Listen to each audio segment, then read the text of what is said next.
Allison, once your treatment is finished and you're discharged, please don't come back to my place. Go to your parents' home instead. When the day finally arrived for my breast cancer surgery, my husband Dylan coldly uttered these words to me. What? Why all of a sudden? What does this mean? Actually, I can no longer see you as a woman. That's why we can't continue as a couple. I want a divorce. Faced with these unexpected words, everything before my eyes darkened, and my mind went blank. However, it seems Dylan hasn't realized that by choosing to divorce, he will be the one losing everything.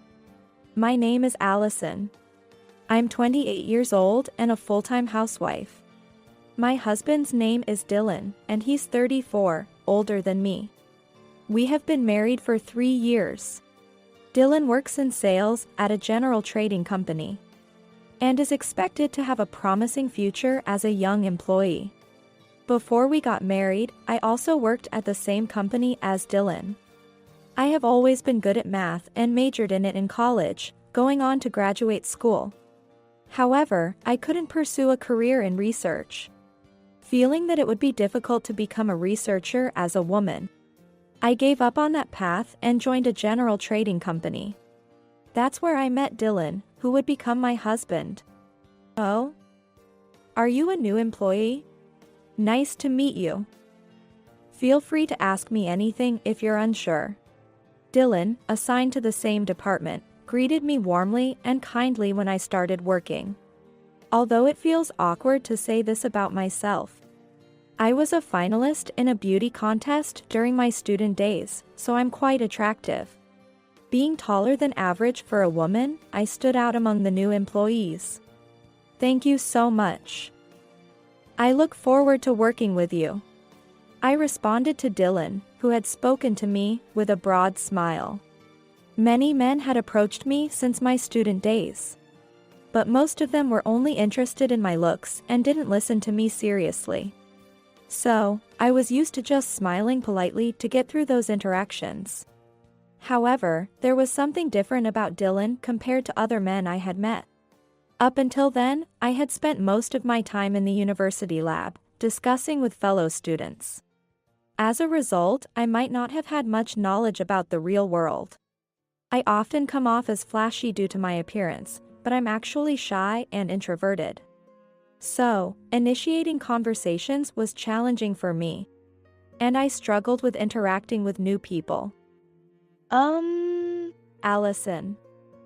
Are you seeing someone right now? Caught off guard by his question, I stammered, No, I'm not seeing anyone, feeling embarrassed. Dylan seemed surprised by my answer and showed an embarrassed smile. Really? Then, if it's okay with you, would you like to go out with me? I was deeply moved by Dylan's confession and nodded in agreement immediately. Honestly, it was the first time someone had asked me out so seriously, and I felt both joy and happiness at that moment. And so, my relationship with Dylan began. And we spent enjoyable times together at beautiful places and restaurants. For me, who rarely left the university campus, it was a series of new experiences. Then, around the time a year had passed, Dylan proposed to me during a birthday dinner. Happy birthday, Allison. Will you marry me? At that moment, I felt an overwhelming joy, as if I were in a dream scene from a TV drama. I accepted his proposal, ready to step into a new future. Allison, once we're married, I want you to quit your job and wait for me at home. That's the kind of family I want to have. Is that okay? Of course. If that's the kind of family you want, Dylan, I'm fine with it. I didn't originally find much fulfillment in my job at the company. I aspired to be a homemaker and thought I could spend my time reading, which I enjoyed. Afterward, Dylan and I visited each other's parents, and they were all delighted for our happiness. Especially my parents, who were overjoyed and supportive of our marriage. They must have thought it unlikely for me, a daughter who dressed plainly and immersed herself in hard-to-understand research at university, to get married. They must have been deeply moved when I brought home a fiancé. My parents' home is wealthy by any standard, owning several properties and land. They live off the rental income and never had to worry about living expenses. With financial ease, my parents run a cafe next to our home as a hobby. When we talked about marriage, my parents offered to build us a new house on a piece of land at a reasonable distance from their home as a wedding gift, insisting that we wouldn't need to pay. There was one condition, though. I am an only child, with no siblings. So, my parents wanted Dylan to take my family name. Dylan was surprised to learn that my family was wealthy with assets. And even more so when he heard about the gift of a new house. That was understandable. While our colleagues struggled with monthly mortgage payments, we were getting a new house without any financial contribution. Months passed, and we had our wedding. After returning from our honeymoon, we started our life in the new house. And I quit my job to become a full-time homemaker, as Dylan wished. I thought I'd have a lot of free time as a homemaker, but reality was different. I woke up early to prepare breakfast, and after sending off Dylan, my days were filled with chores. Dishes, laundry, gardening, there was so much to do. Just when I thought I was done, it was already time for lunch. Time flew, and I often found myself exhausted. I usually had simple meals alone, and then started cleaning the house. Maintaining a house required much more effort than I realized. Before I knew it, it was time to prepare dinner again. There was no chance for reading or enjoying my own time. Sometimes, I'd forget dinner preparations, and Dylan would get furious. Hey. I come home tired from work. And you haven't prepared dinner or a bath. What have you been doing? You're a homemaker, aren't you? I am a human being. Everyone has days when they feel sick or too tired to move as they want. Allison. I'm sorry about earlier. I went too far. Even after yelling, Dylan would turn affectionate at night, asking for intimacy. I'm tired today. Can we just sleep? I'd say, declining his advances. Dylan would get upset, making it troublesome to appease him afterward. Reluctantly, I would comply, but I just wanted to sleep peacefully. Married life felt harder than I thought, but I convinced myself that it was just how it was. Dylan's job was busy, with frequent overtime and business trips. On days when I was alone, I felt a mix of loneliness and relief. Then, in our second year of marriage, Dylan's behavior started to change noticeably. Even after yelling at me for not meeting his expectations, he used to become affectionate. But recently, he remained irritable and would retreat to the bedroom, reducing our communication. Despite his continued busy schedule with work, overtime, and trips, I felt something was different. In retrospect, Dylan might have started cheating around the time I began sensing something was off. So I boldly asked him, "You've been acting differently lately. Is something wrong?" Dylan, looking annoyed, just answered, "I've recently been put in charge of a new product project. Work is really busy. Can you just leave me alone for a bit?" Back then, I believed his words at face value. However, one night, Dylan returned home unusually early and sought intimacy after a long absence. At the time, I also hadn't been intimate for a while and was feeling frustrated. So I responded to Dylan's advances. "Huh? What's this? There's something here." While touching my breast, Dylan noticed something. I felt the same spot and found a hard lump in my left breast. It's true. There's something in my left breast. What is it? I hadn't noticed it until then because there was no pain or discomfort. The next day, driven by anxiety, I searched online for a nearby gynecologist. I found a well-regarded doctor in the neighborhood and decided to get examined. On the day of the examination, I entered the doctor's office feeling overwhelmed with anxiety. A kind-faced female doctor greeted me. "Hello. You must be anxious. But don't worry. Let's conduct a thorough examination. First, please undress your undergarments and lie down on your back with your shirt on. I did as the female doctor instructed and lay down on the examination table. She palpated my breast and conducted further tests, including a breast X-ray and mammography. After that, she took a blood sample and used a needle to collect a sample from the lump for a biopsy. The female doctor said after the examination, "Thank you for your patience. It was a lot of tests, wasn't it? I can't give you all the results today, but I'll contact you when they're ready." Despite her smiling face, I sensed a hint of sadness in her smile. That night, Dylan didn't come home.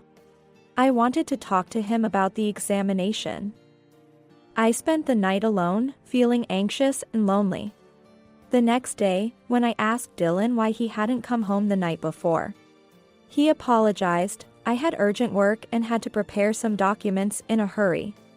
It was so sudden, and I forgot to contact you." Sorry. But he didn't seem to truly feel sorry. "So, how did the examination go?" Dylan's voice was kind, but it sounded indifferent, as if it were someone else's issue. "I don't know the results yet. They said they'll contact me. But from the doctor's tone, it doesn't seem good." Tears welled up in my eyes, overwhelmed with anxiety. I didn't know what to do anymore. "What? What does that mean?" "It's not good." Dylan said this without taking his eyes off his smartphone, even though we were discussing something serious.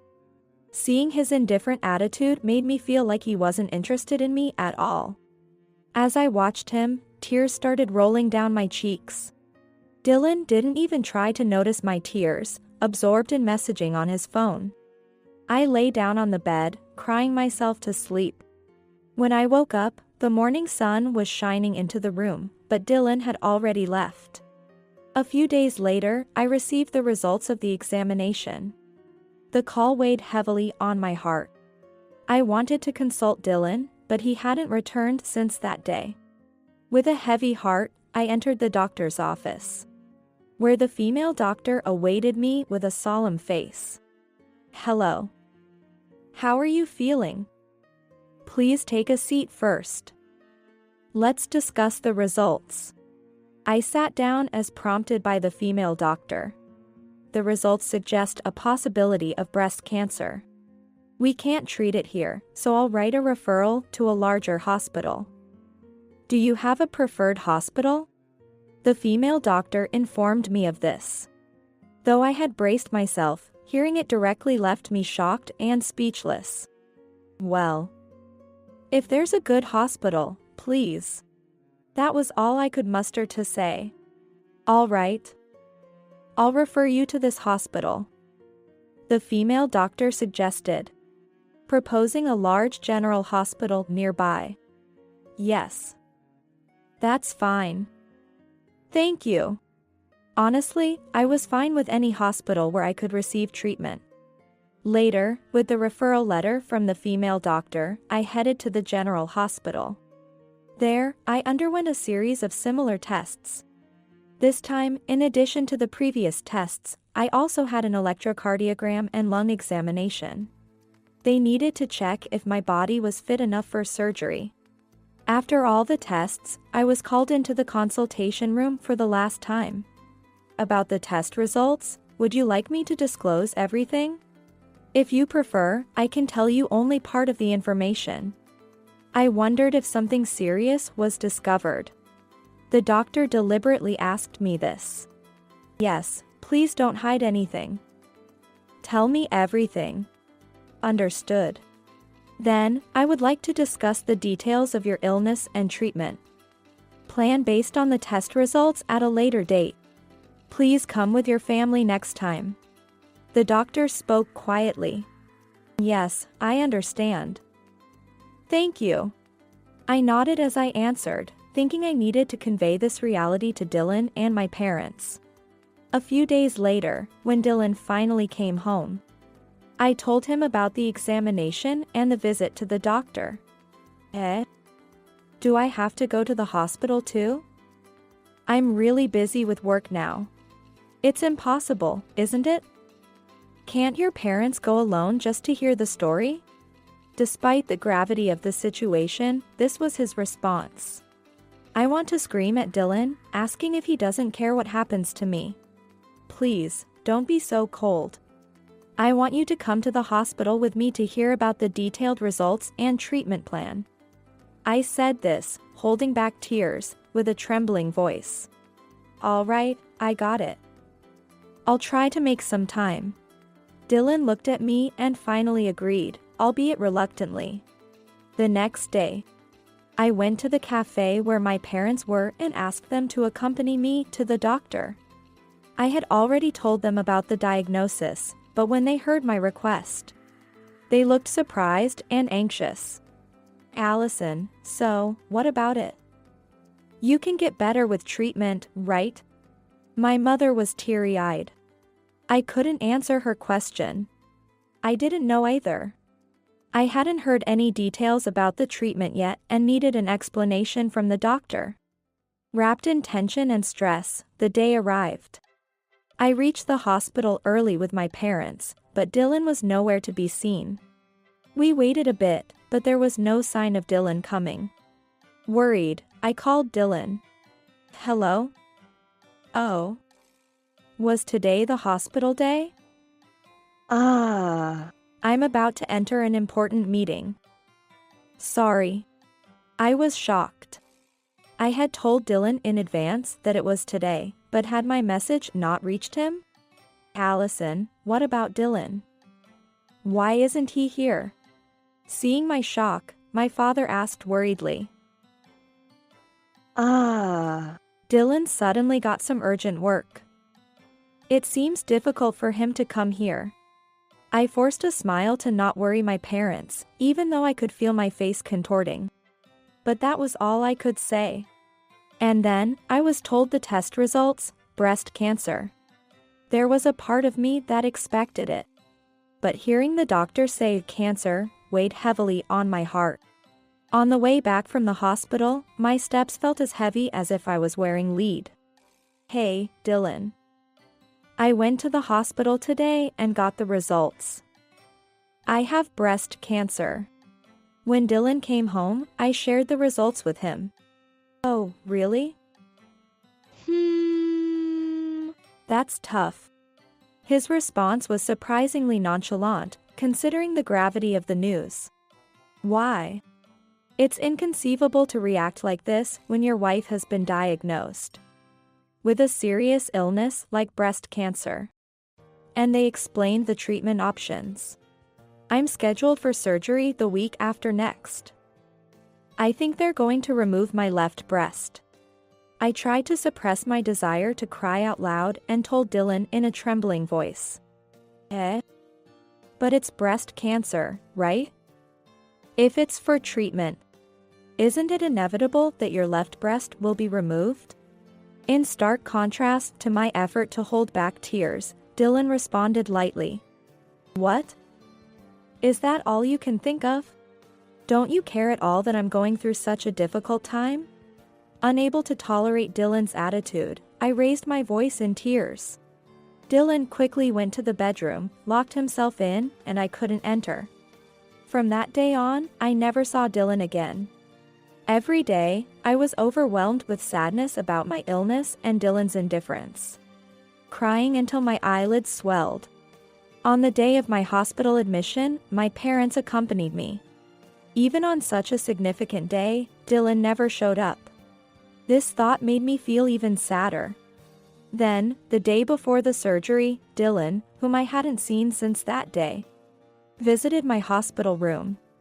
I thought he might have finally come to show concern, but the words he spoke were unbelievable. Allison, after the treatment and when you're discharged, go back to your parents' house, not mine. Because, after the surgery, you might lose your left breast, right? I don't want a woman without a breast. I can't see such a woman as a woman. How could he say such heartless things to his wife who was about to undergo surgery? What's that supposed to mean? Aren't we supposed to support each other and get through this together as a couple? I appealed to him with tears in my eyes, but Dylan left the room without saying a word. Being confronted with such words just before surgery only deepened the wounds in my heart. Still, surprisingly, a strong determination began to grow within me. I can't let such a man beat me down. I felt a resolve to fight and overcome the disease. The next morning, on the day of the surgery, I told my parents about what Dylan had said the day before. What? Dylan said such terrible things? Forget about him. You should cut ties with such a man. Hearing this, my father was furious, raising his voice in anger. That's right, Allison. To think that your own husband would neglect you in such a difficult time. And to say such heartless things, claiming he doesn't need a woman like that. I never thought Dylan could be so cold. My mother expressed her anger and disappointment in Dylan. Yes. But Dad, Mom, right now, just pray for the success of my surgery. I won't let this disease beat me. With those words, I headed for the operating room. After the surgery, when I woke up from anesthesia, I found myself in the intensive care unit. I was still under the influence of anesthesia, connected to monitors until my condition stabilized. According to the doctor, the cancer hadn't spread as much as anticipated. So a complete removal of my left breast wasn't necessary. I felt a slight relief that my breast was still there. If the wound heals well, I would be able to leave the hospital in about half a month and continue recuperating at home. However, a week after the surgery, shortly after being moved to the general ward, I received a frantic call from my mother.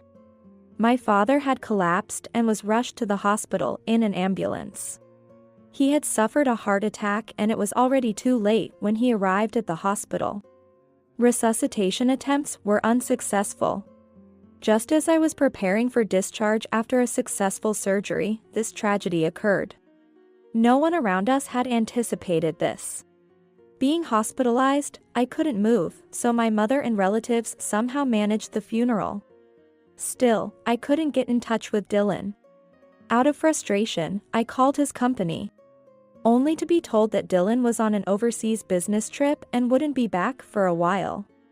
I requested the company to somehow get a message to Dylan about my father's death, emphasizing that I needed to hear from him.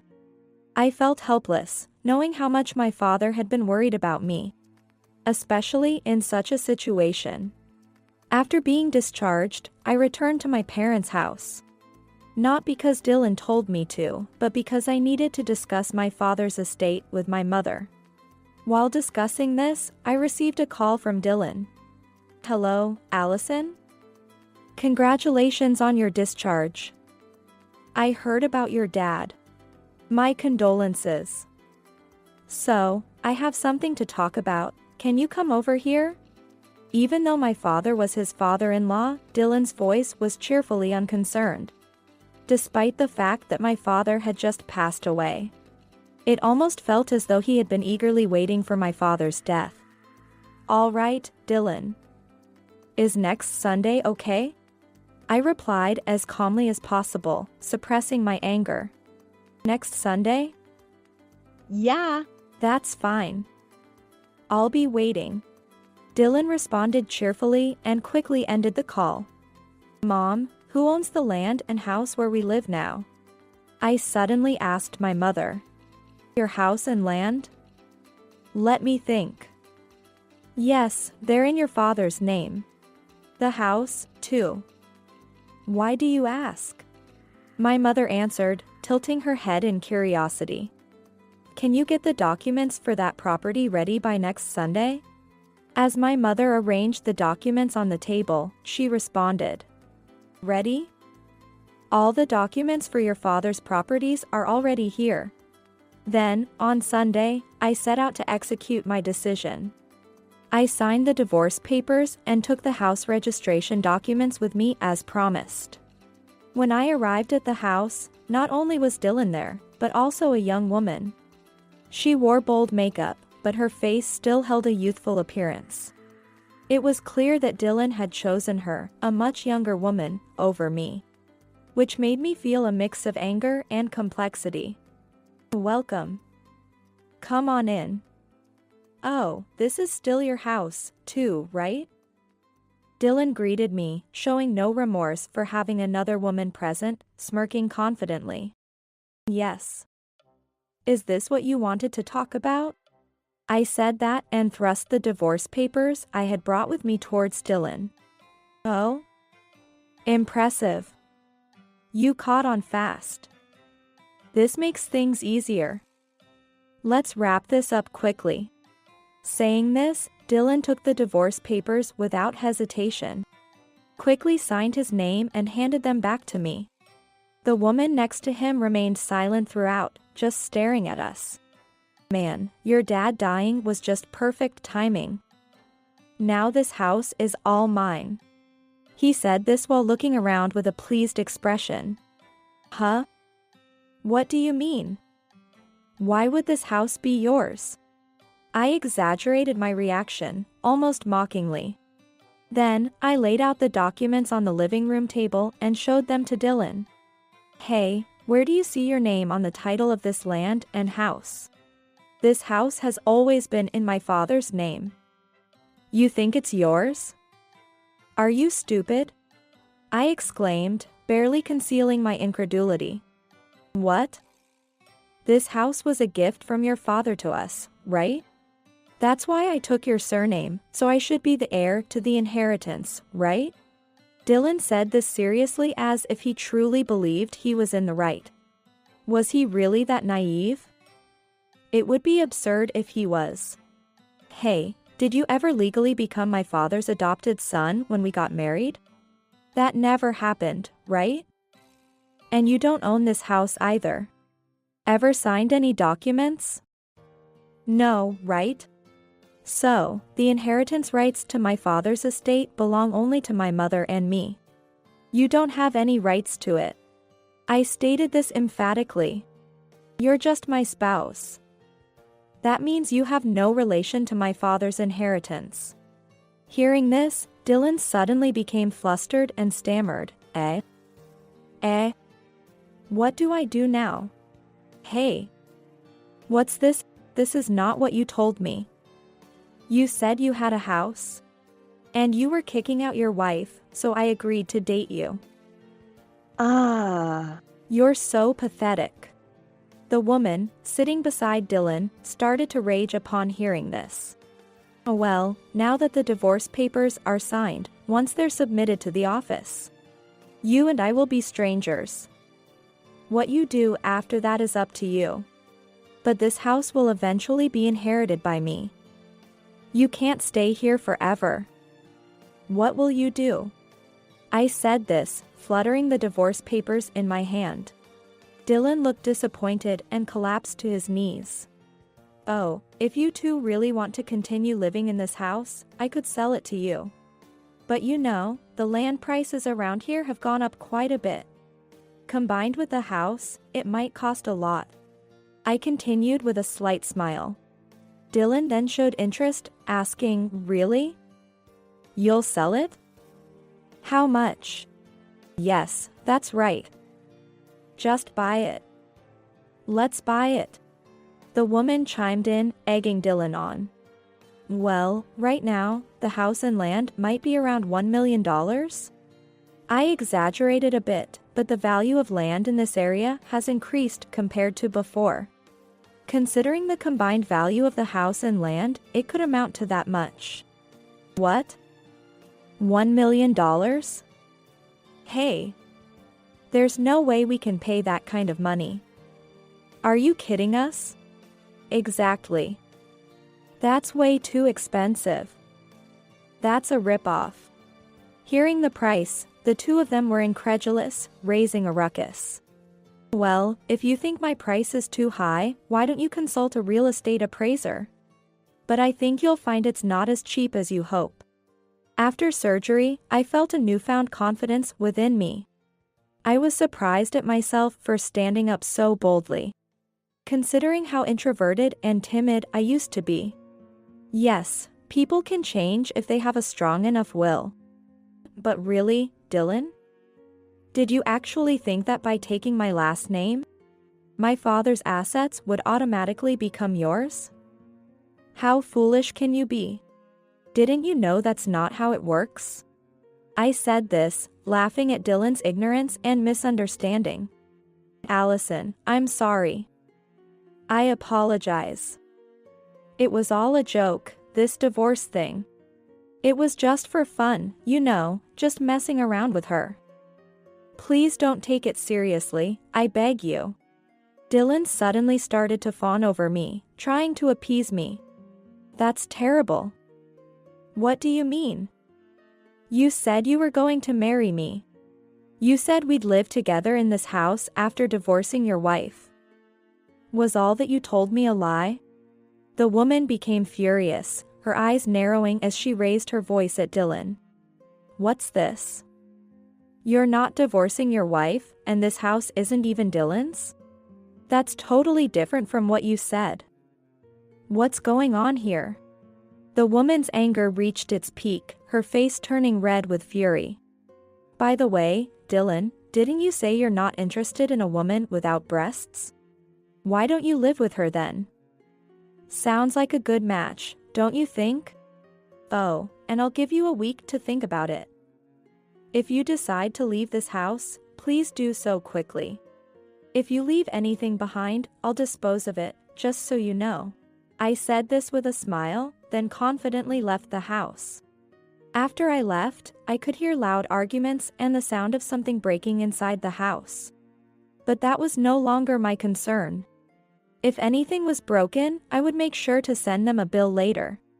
With these thoughts, I went to submit the divorce papers at the municipal office. I felt no hesitation in finalizing the divorce. I considered claiming compensation with the evidence of his infidelity. But the thought of having any more dealings with him was repulsive to me. I regretted not gaining more social experience during my time holed up in the university lab. Maybe if I had, I wouldn't have fallen for a superficial man like Dylan. Despite the risk of breast cancer recurrence, I am determined not to lose. I'm still in my 20s. There's still so much life ahead of me. Later, I found out that the woman who was with Dylan, now my ex-husband, was a junior colleague from our company. They had worked together in the same product planning team. And their relationship developed as they spent time together during overtime and business trips. I heard this story when I unexpectedly met a former colleague. However, their affair became known to the company's upper management. Eventually, both were removed from the team and transferred to different departments. The woman became the subject of office gossip and couldn't bear it, leading to her resignation. As for Dylan, he ended up managing inventory at a warehouse for imported goods near the harbor. I heard he spends his days checking stock in the warehouse.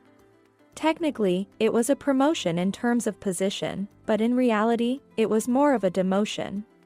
It seemed the company was treating him like an unwanted element. Once a promising young employee, he ended up in a pitiful state. I inherited my father's estate with my mother. Since the value of the land had increased, paying the inheritance tax was challenging. We decided to use some of the land for in-kind tax payment and kept the rest. With the income from the remaining real estate combined with the earnings from the cafe my mother runs, we could cover her living expenses. I took over the house I lived in with Dylan and decided to open a tutoring school there. Having been good at mathematics, I decided to teach children who struggle with it, from elementary to high school students. I hope to convey the joy of math to them. And if even one of them comes to enjoy it, that would be great. I also resumed writing the thesis I was working on during my graduate studies. In the future, I plan to return to graduate school and continue my research. My life is still long. I intend to keep evolving without giving up.